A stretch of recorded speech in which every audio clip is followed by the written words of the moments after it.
Hey guys, welcome back to my channel. Swarnadisha চ্যানেলে তোমাদের স্বাগত জানাই।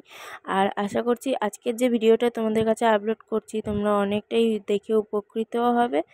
আর সহজ সরলভাবে কিভাবে চিকেন স্যুপটা চট করে বানিয়ে নিয়ে যাও সেটাও তোমরা শিখে যাবে। তো প্লিজ ভিডিওটি স্কিপ না করে দেখো, পুরোটা দেখো, দেখলে বুঝতে পারবে। আর দেখো, আমি এখানে দিয়ে দিয়েছি কড়াই তেল দিয়ে, আর দিয়ে দিয়েছি মাংসগুলোকে একটু ভেজে নিচ্ছি। এটা কিন্তু শুধু ভেজে নিচ্ছি না, ঠিক আছে, এটা আমি ম্যারিনেট করে রেখেছিলাম।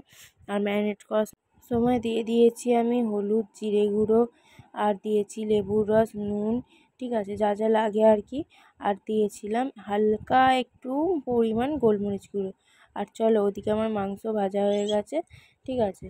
আর আমি এখানে প্রেসার কুকারে দিয়ে দিয়েছি ঘি, ঠিক আছে। বাচ্চাদের পক্ষে কিন্তু ঘিটা, মানে তোমরা হয়তো ফটোতে দেখেছো যে তেল পুরো ভাসছে, তেল না, ওটা ঘি। ঘিটা আমি একটু বেশি পরিমাণে দিয়েছিলাম তার জন্য। আর আমি দেখো দিয়ে দিলাম পেঁয়াজ, ঠিক আছে। পেঁয়াজ দিয়ে তারপরে দিয়ে দেবো হচ্ছে আমি যেটা যেটা সবজি ধরো কেটে রেখেছিলাম সেটা। প্রথমে দিয়ে দিলাম তরুলি, একটা তরুলি আমি এখানে ইউজ করেছি। আর দিয়ে দিচ্ছি গাজর, আর দিয়ে দেবো হচ্ছে মিষ্টি আলু। চলো, তোমরা যে কোনো টাইপের সবজি ইউজ করতে পারো, তোমরা বাঁধাকপি ইউজ করতে পারো বা অন্যান্য আরও সবজি ইউজ করতে পারো।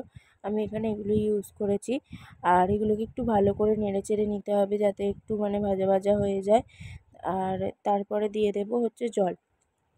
তো দেখো, আমি একটা কথাই বলবো, বাচ্চাদেরকে যতটা সাদামাটা রান্না করে দেওয়া যায় ততটাই ভালো তাদের শরীরের পক্ষে। বেশি রিচ তো ভালো না, কিন্তু আমি মাঝে মাঝে রিচ একটু দিশাকে বানিয়েই দিই।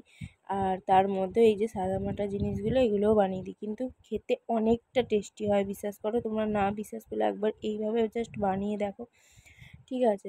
তারপর তোমরা বুঝতে পারবে যে খেতে কতটা টেস্টি হয়। আমি তো বাচ্চাকে খাওয়ানোর আগে নিজে টেস্ট করে তবে বেবিকে দিই। তো তোমরা এইগুলো একটু টেস্ট করে দেখতে পারো। আর দেখো, আমি একটু প্রেসার কুকারে মানে বানাচ্ছি বলে তোমরা কেউ কিছু মনে করো না। তো দেখো, আমি এখানে মাংসগুলো দিয়ে দিলাম।